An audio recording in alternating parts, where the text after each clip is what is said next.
Hello, everybody. Not sure how much of that you saw. Was playing around with my buttons up here and I clicked it, and all of a sudden there's the logo and there's a big sound. And anyway, welcome, everybody.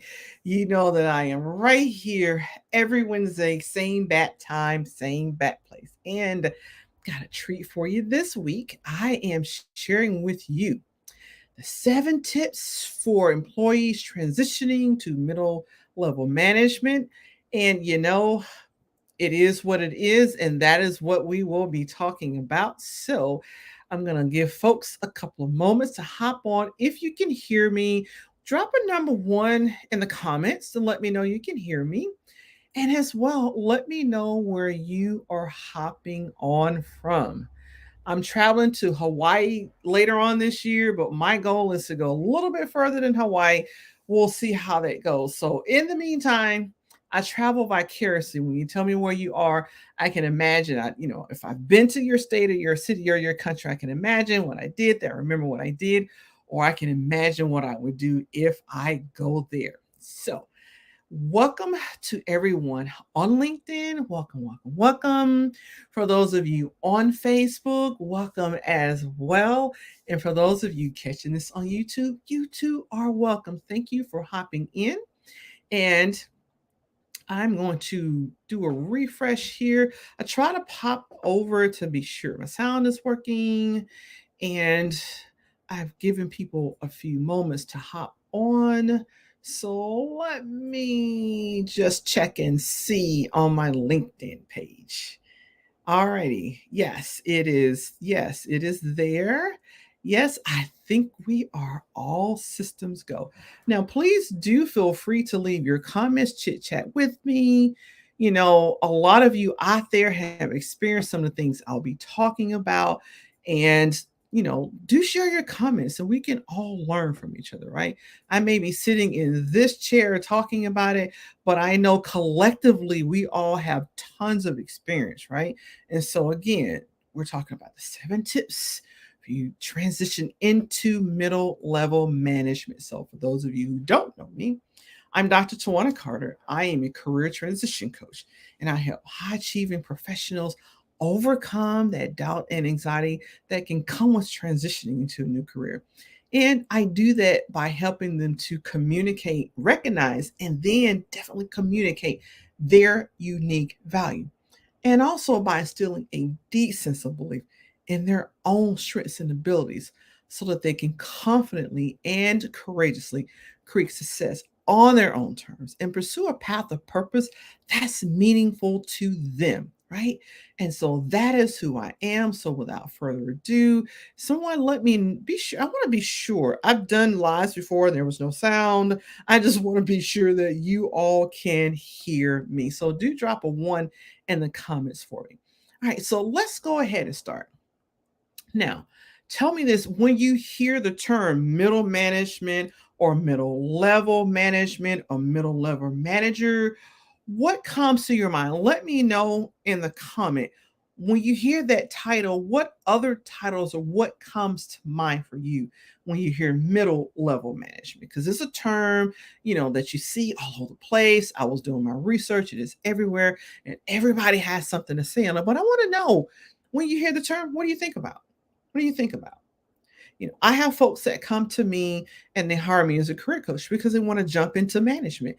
And oftentimes they don't know the terminology, manager, management, but they really are not sure of all the titles and the terms, right? And they really do vary, which is why I asked the question. Because when you hear middle management, middle level management, any of those things, it can actually mean a number of different titles. Anything from department manager, branch manager, regional manager, VP of marketing. It could be VP of sales, VP of accounting, possibly product manager. It's all types of things when you hear middle level management. And it could be directors, it could be administrators. So drop in the comments if you've heard one or more of these titles. If you've seen someone with one of these titles, or you've interviewed with someone who had one of these titles. It's important to know the titles so that as you're getting ready to transition into the job, whether you're brand new and transitioning into middle level management, or you've had your first position and you're ready to go somewhere else, it's important to know the terminology because guess what? They differ across the industry. So they all mean middle level management, but they can be different depending on the industry. And so that's important to know. All right. So I'm going to check my comments here. Let's see if we have some comments. Don't want to miss any comments. And let's pop over to here. All right. So not missing any comments. I think we are good to go. So it's not letting me post comments in a couple places, but that's okay because I'm doing all the talking, right? There we go. And so when you talk about middle management or middle level management, it is like the most important level of management in organizations. It's the most important role, right? And the reason why is because middle management is literally the link from senior management and frontline staff managers. The middle manager is a link between those. No middle manager, you don't have that link because senior management creates and crafts, right? They craft things. It is at middle level management that actually creates a plan and execute, right? What senior management has said. And while it is the frontline managers that are implementing. And so that middle level management is so important because, again, they're executing the plans that have been designed by senior management or the top level of management, and they're creating plans for implementation by that frontline staff, right? The most important part. And I like to say, in other words, they get stuff done. You can substitute some other words here. They get stuff done. Okay. Middle managers get stuff done. That is their job. That is their function. They get stuff done. Right. And so some of their duties may include things like, you know, administer routine work. They're going to monitor the progress and performance on that work. They're going to create strategies that improve the productivity of employees. And they also evaluate that frontline staff to be sure it's being implemented properly, that that frontline staff has what it needs, it's trained, it's got all that it needs to accomplish the mission. They may also recruit and retain employees. So depending on the industry and depending on the organization, typically middle management will do all of that. Right now, here's what's crazy. As important as middle management is, many people are thrown into the position without an ounce of training. None. Zero. Nada. Typically, you get promoted in management because you've been this outstandingly amazing employee. And people look at you, they look at what you accomplished, they look at all the value you've brought, and they're like, yeah, yes, management material right there. And then they pluck you up, you apply for the job, and then they promote you to the middle line manager and middle level manager, and you don't have any training to do your job. Most of the time, that is how it happens. Oftentimes, it's learn as you go.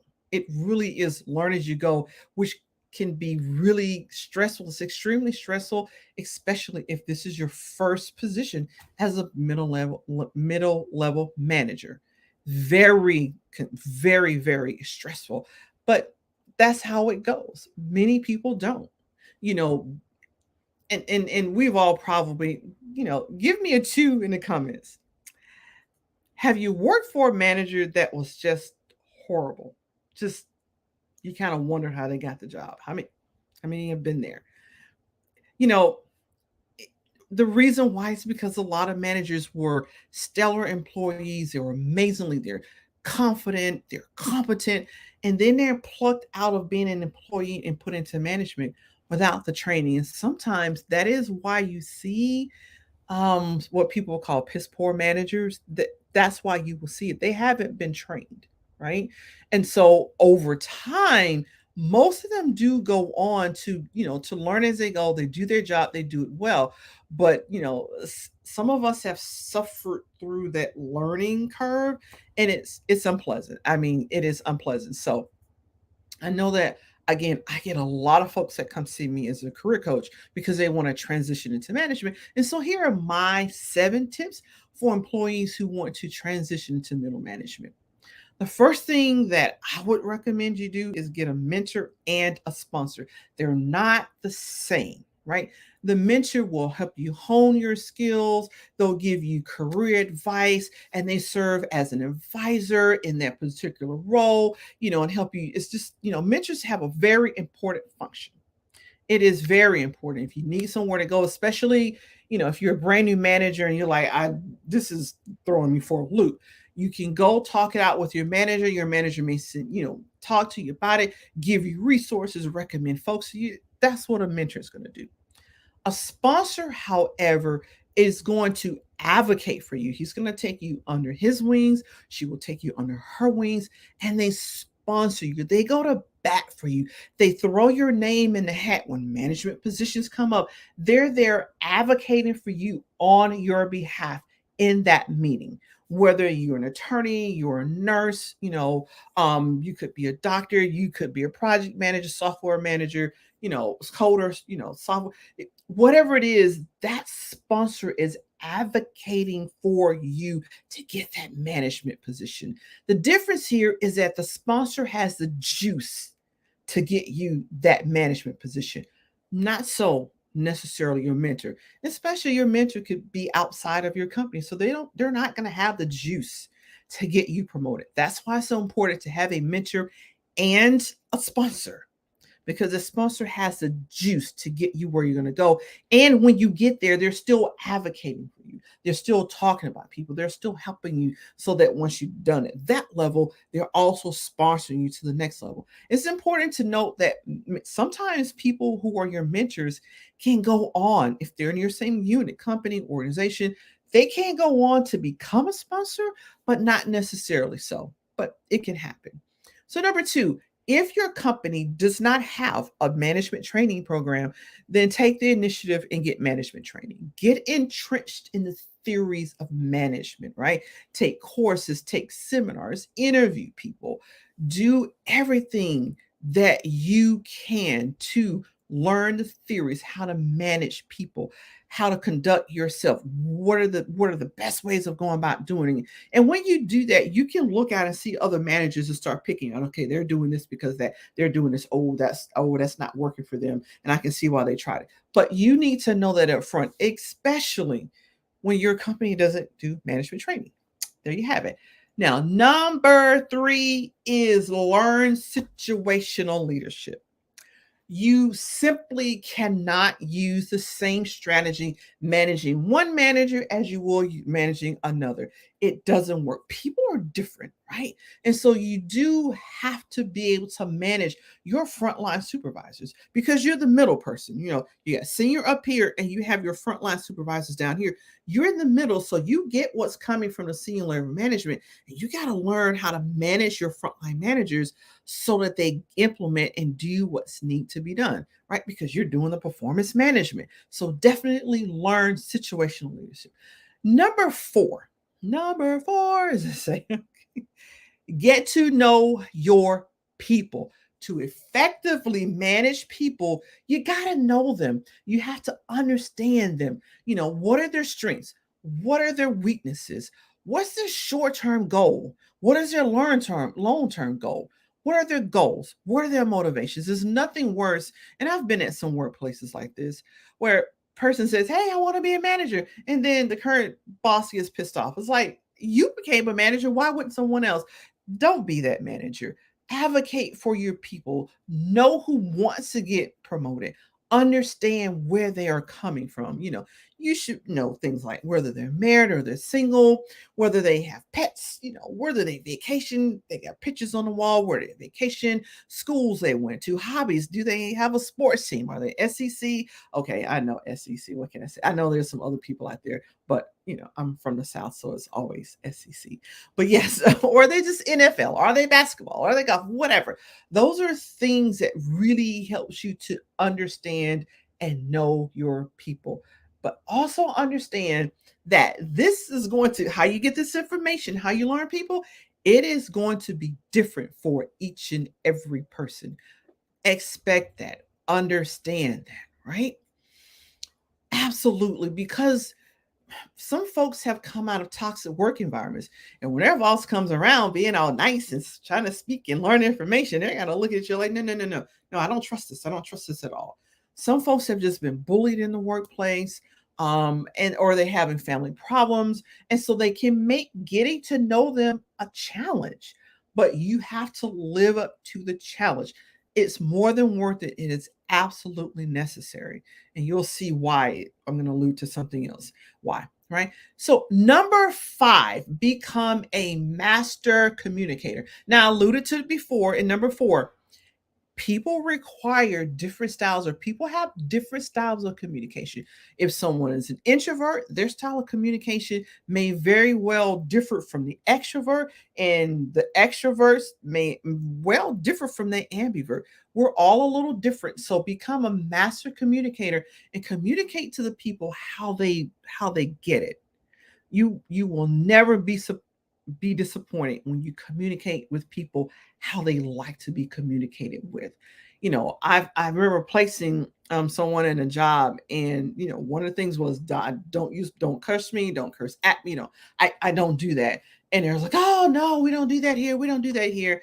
And then like somebody cursed the client out, and it was like, yeah, I quit. I told you I couldn't do that. So some people have different styles of communication. Some people curse, some people don't. But if you get to know your people, you will understand that, right? And become that master communicator. So number 6, you gotta be flexible and agile, because sometimes stuff just hits the fan and it didn't work out quite like you wanted to. So, you have to learn to balance, right? Stay away from we do it this way because we've always done it that way since time beginning. That's why we do it that way. And that's why we'll keep doing it that way, especially if there's a better way to do it and it's much more productive, shortens the time, earns you more money. Stay away from that kind of thinking. But you also, you want to put that balance, because you don't want to jump in every shiny new thing that cross your path either, because that doesn't work either. Be flexible and agile enough and be willing to listen to your frontline managers, because you will be surprised at how wonderful and their suggestions and ideas can be. And you let them know that you trust them, you listen to them, because they have wonderful ideas. When I was a second lieutenant, I used to do trading places, right? All of my soldiers would become the platoon leader. Someone would be the platoon leader, the platoon sergeant, squad leader, and platoon leader, squad leader, platoon sergeant. We became soldiers, right? And we would give them the directions, the mission they had to do, and it was like a way of training them. But it also, because I switched places with them, I learned a lot of things. They respected me a whole lot more, and I certainly respected them a whole lot more. But their ideas were fabulous. When you do stuff like that with your frontline managers, you can really find some great suggestions and ideas. Okay. All right. Number 7, you have to be able to delegate. You're one person and you're managing frontline supervisors who implement. You simply cannot do it all yourself. You have to learn how to delegate. You got to learn how to do it without feeling guilty. You got to learn how to do it with sensitivity. Do this because I told you to. This kind of goes all over me thinking about it, right? Because you don't earn the respect and trust of your frontline managers. Be sensitive, but you do want to delegate, because again, you cannot do it all on your own. All on your own. And remember this, every time you delegate, you're actually training your frontline supervisors. You're letting them know, I have this trust in you, I have faith in you, and you get to give back to them, right? And you know, this goes back to know your people. You got to know their capabilities, know their strengths, know their weaknesses, so you know whom to delegate what, right? Always go, always, you got to delegate and do it based on people's strengths. Now, I'm always going to go that extra mile. I said I give you 7 tips, right? Well, actually, I got 8, 9, and 10. So here we go. Number 8, do evaluate your frontline managers. Do the performance evaluation. That's the only way they're going to get feedback and know before it's time to write an evaluation. Give them chance to improve before evaluation time, because evaluations, the written evaluations, should never be a gotcha. And some managers do a gotcha. That's just piss poor management. Should never be a gotcha. Those people should be managed all along the way. And if they then do not pull up, well, yeah, you're going to put that on the written evaluation. But if you give them chances to improve before then, most of the time people rise to the occasion. Okay, so number 9, you have to know how to prioritize, because you're executing senior management's plan. You're executing. So you got to be able to prioritize. And sometimes people are out. Sometimes people are sick. You got fewer people to get the job done. What has to be done first? What has to be done second? What has to be done concurrently? You got to be able to prioritize to do that. And then number 10 is last, but it's certainly not least. You got to be able to manage conflict. Anytime you're managing people, you're going to have conflict. Conflict is not bad in and of itself. It's how you manage it, how you handle it. And so definitely you will want to manage conflict. That's a biggie on the list. And again, you can take that training right now before you even get there, right? And I probably should have mentioned up there when I talked about mentors and getting a sponsor, you need to make people aware that you want to be a manager. Because if you sit quiet in the corner, how do they know? Right. And then other people get promoted before you, and then you get a little salty about it and get a little resentful about it. But you have to speak up and say, hey, yes, I want to be a manager. And you also share that with your mentor and your sponsor. So I am so appreciative for you that stayed all the way to the end, and you will want to be back here next week, same time. I got a juicy one for you. Oh, this is a really juicy one for you. Join me here next week when I talk about managing conflict with your boss. Yes, yes, yes, yes. You want to be here to hear that. So I will see you again next week. Same bad time, same bad place. This is Twanna. Do hit me up and let me know which of these 10 you will start with as you start to go ahead and prepare for that middle manager, right? Middle management. Take care, and I will see you next week.